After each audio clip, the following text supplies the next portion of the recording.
The Baltimore Convention Center was filled tonight with the spirit of an old-time revival service. NAACP members from all over the country packed into the overflowing auditorium to be a part of it all, and especially to hear from their leader, Dr. Ben Hooks. He led off by reminding everyone how far America and Baltimore has come since the NAACP last held its convention here 50 years ago. 50 years ago, Baltimore, like other southern cities, was a bastion of racial hostility, peppered with flagrant acts against its black citizens.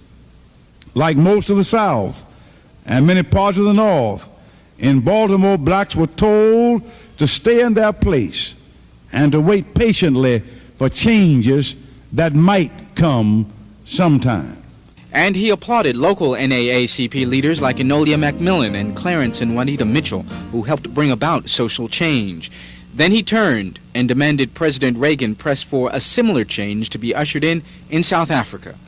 We must say to President Reagan and the Congress, if sanctions will work against Libya and Gaddafi, they'll work against Botha and South Africa. Finally, Hooks called for a national commitment to bring an end to discrimination in this country and to bring forth economic equality for black America. He says his faith is strong that that goal will soon be reached. And if I'm right, he'll fight my battles, and I shall be free someday.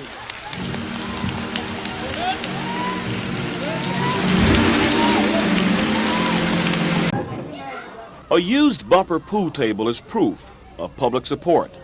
This, along with dozens of toys and games, came in following our story. I'll go down there and play. Donald Baylor, the rec center director, wrote us a letter asking for help. He also wrote the city and local businesses. The response came from the people. Sure, I feel good because I know if I went to the public, I was going to get response. I knew I was going to get some help out there. Somebody else out there other than me wanted to do something for these kids. So the way things going now, I just hope to keep up. They are. $120 in donations have been put into the bank. People have promised more money and supplies. One man told Baylor he'd repair the ceiling for nothing. Baylor pays $64 a month rent, with money he makes from selling baked goods and a quarter admission. Not only have people responded to the need for help here, but the nightly crowds have almost tripled, an indication that more help is needed. In East Baltimore, Tim Tootin, Channel 2 News, Nightside.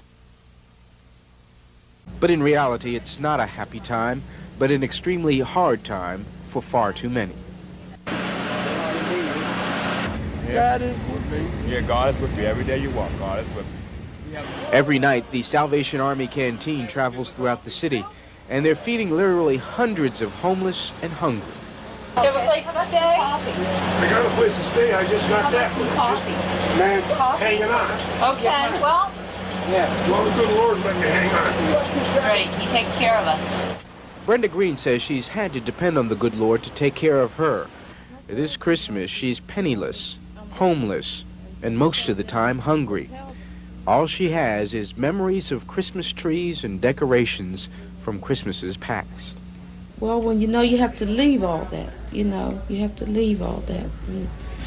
You can't, you can't have the tree this year, but maybe, I think at least they'll have a tree at the mission this year. But come next year, I hope that, things won't be like this for us. The us she's referring to is her 20-year-old daughter, Carolyn, and her 3-year-old grandson, Terry. By day, they either walk the streets or stay in Catholic Charities Day Shelter, my sister's place. At night, they sleep in a mission. What do you know about Christmas? Anything? What do you know? Tell me. Santa Claus. Santa Claus. What about Santa Claus? Toys. But little Terry will likely get very few, if any, toys this Christmas. It breaks his mother's heart, but she remains thankful for what they do have. They are a family, and they are together. Just as long as he's happy, I'm happy. It doesn't matter whether I get anything or not as long as I'm living. Just see Christmas. What do you want for Christmas? Oh, well, a place to live. I think I appreciate that more than I would, a gift. Under the tree. Because people feel like this. They just, as long as they have theirs, they don't care about nobody else. and that do hurt. And it's not so bad it's just you, but there's a little one too.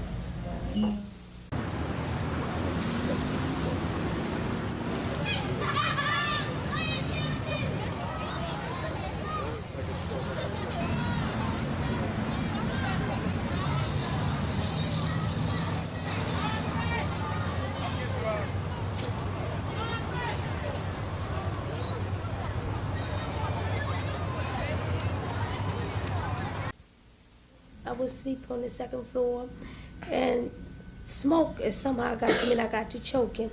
And then when I woke up and went to the door, it wasn't nothing but smoke and fire, and I couldn't get out into the hallway and burnt my arm. August 5th at 5 a.m., Marchelle Thompson and her 6 small kids were trapped inside their burning home on West Franklin Street. She woke us up hollering. She started down this roof. Her children, her 5 children was out down the roof. The Thompsons' neighbor, Clement Glenn, came out on his roof, and one by one, Thompson handed him her kids, 5 of them, but she had 6. Except for my little girl, Tiara. I thought she was dead because I couldn't get downstairs, I couldn't see anything, and I was just screaming and hollering. 5-year-old Tiara was trapped inside the fiery home, and there was nothing her mother could do. I didn't care when my house was on fire. I didn't care if everything got burnt up as long as I had my kids. She had lost everything, but luckily firefighters were able to save little Tiara. They pulled her from the flames, but her body was badly burned. But it's getting better? Yeah. The other ones on her legs, they thought, wouldn't heal up fast because they had... Tiara spent several weeks in the hospital, and for the next 4 months, the Thompsons had to cram in with relatives. They were wiped out, but they had each other. Just last week, the Red Cross helped them find a new temporary place to live. Because they've spent the large part of their finances in relocating and just buying the everyday things that we normally have around the house. When you lose everything, it's hard to imagine losing everything. Are you happy? Yes. Why? Because Christmas is coming up. The Thompsons are living in a small apartment in Cherry Hill now, a far cry from their house, but they're happy. After all, it's Christmas. And what does Tiara want Santa to bring her? A bike. A bike? And what else? What else? A baby. And a doll baby. The kids want toys. They need clothes. Most of what they had was lost in the fire.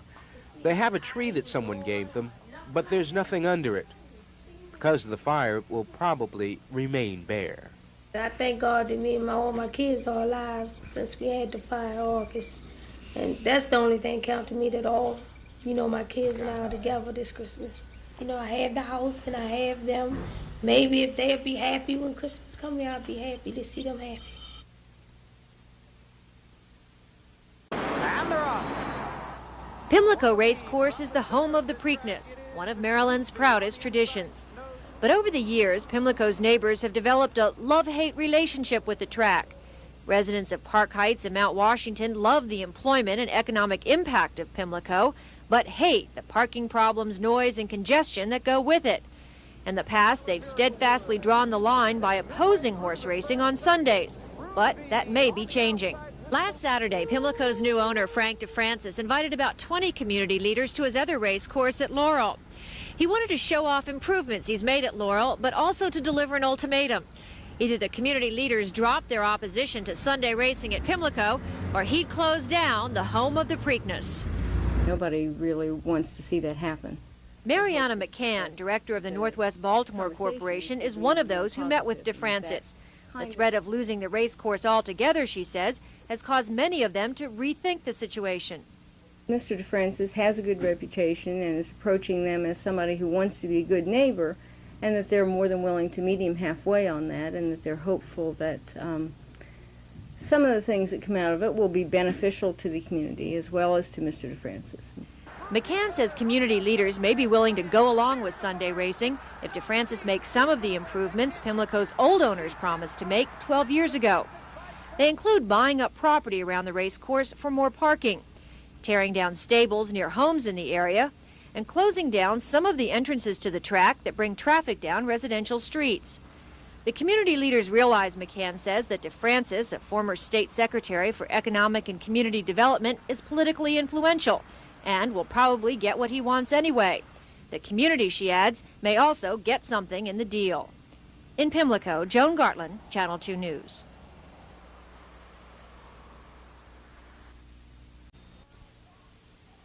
Mount Washington, you are a beacon that lights the way for all the rest. Mount Washington, you are a beacon, you're B-E-S-T best. Like I said, it weighs about 300 pounds, and you need like 2 people trying to yank it out. Well, I'm going to tell all about what's in the box and really just about all the festivities.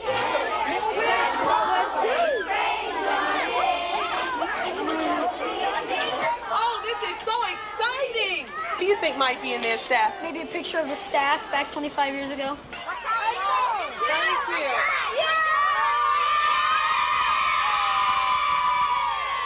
Okay, we have some pictures.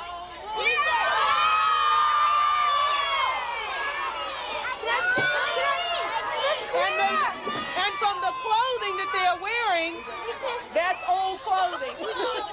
The boys, they wore different shoes. I don't think they had tennis shoes, but didn't know. Take a look at your dad and tell me, how does he look there? He looks serious. He looks serious. What about his haircut? I like it. Listen, dear people of the future, very soon we are going to move out of this school. A lot of things that were already in there do represent things that were of importance at that time. I think it tells us something about the educational system. Plenty of paper, plenty of composition writing. This time, I think the children want to put more things in that are computer-related, space-oriented, things that we know 25 years ago they did not have. What do you know about 1962? Anything at all? It's an earlier year.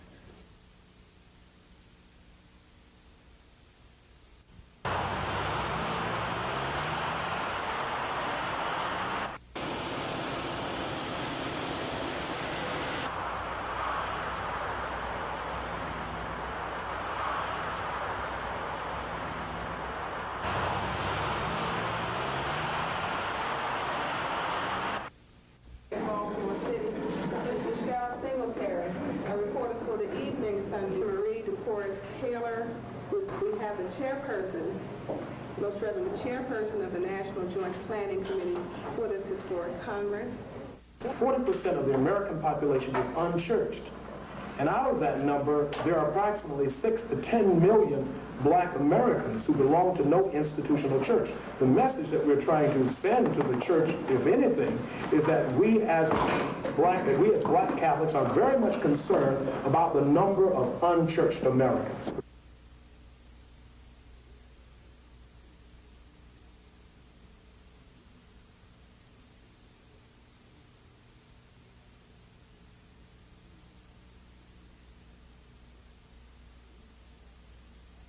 To become... Let's set the scene. September 25th, 1986, at approximately 1:35 in the morning. A man was murdered on Glen Michael Lane in Randallstown. Frank Hinton received a mysterious phone call from someone he did not know. After hanging up from the suspicious caller, he placed a call to his niece, and that was the last time anyone spoke with Frank Hinton. After he left his apartment, he was walking to his car, which was parked in the lot in the 8500 block of Glen Michael Lane in Randallstown. Frank Hinton was shot and killed with several shots from a handgun. Robbery does not appear to be the motive. The suspect in this shooting was seen leaving the area with a handgun, fleeing toward Albess Court. He is described as a black male with a beard. And on the morning of the murder, he was wearing black tennis shoes, black clothing, and a colored hat with white lettering.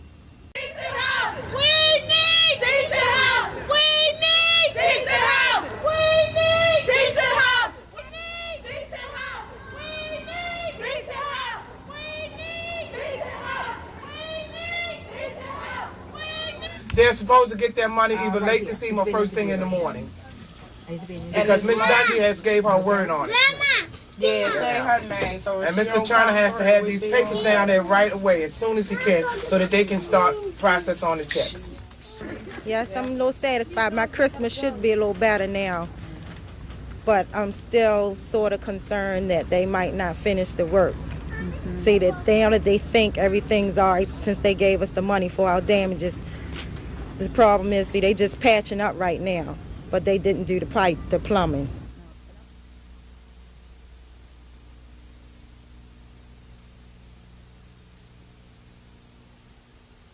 What happened when I'm here. Leslie Vass is 29 now, but he was only 17 when he was imprisoned in 1974, accused of robbing the Westport pharmacy delivery man, Joe Chester. And it was Chester's identification of Leslie Vass, who looked like this then, that sent Vass to prison. But 10 years later, a photo of this man, Bucky Nutt, was shown to Joe Chester by an investigator. What is he doing out? Because I picked him right out. I said, what is he doing out? He said, that's the one that, I said, yeah, that's the one. He said, well, you picked the wrong man. Leslie Vass, the wrong man, was set free. Joe Chester has apologized to Vass, and surprisingly, Vass is not bitter towards Chester. I'm just glad that he acknowledged honestly what happened, right? That he was open and honest about it and didn't, hide it after he realized that he had made the mistake. That's the only thing that I'm very glad of, and I wish him the best. Vass has now been granted a full pardon by Governor Hughes, officially declaring that Vass was convicted erroneously. But his attorney, J. Edward Davis, says the state still owes Leslie Vass for taking away 10 years of his youth. What is your liberty worth when you've been deprived of it for 10 years, and particularly, as Leslie was, put in jail at age 17, and his youth and his real formative years as an adult were snatched away from him, and he was put behind bars.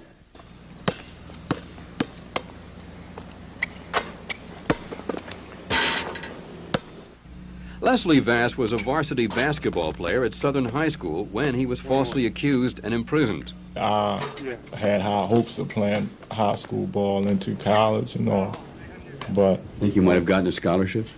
I believe so. I really do. Pro ball? I would have tried my best, and I'm still trying. I haven't given up that hope of. But at 29, Vass's dream of pro ball may be just that, a dream. His attorney has petitioned the Maryland Board of Public Works for an appropriate sum of money to compensate Vass for the damage done to his life and to his dreams. And I'm confident, though, that the Board of Public Works, through the leadership of the governor, will make a significant award to Leslie to reshape his life. That's what it's all about. And you wouldn't get any percentage of that at all? No, we don't want any. We think people like Leslie need help. Any compensation he gets goes to him and him alone, no one else, so he can start his life out. Leslie Vass says the money will help, but he says so does the generosity of his lawyer and the others who have helped him. Jack Bowden, Channel 2 News.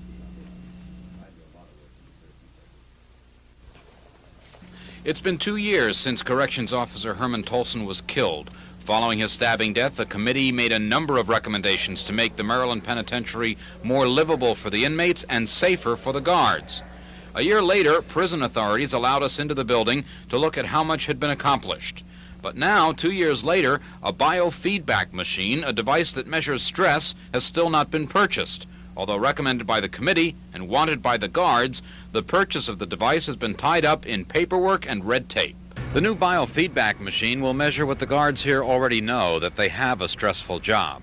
What they hope this machine will do for them is tell them when the job becomes so stressful that they have to do something about it. Just take them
Vernon Evans, Jr. is a convicted killer, convicted and sentenced to die for using this weapon to kill 2 employees of the Warren House Motel in Pikesville.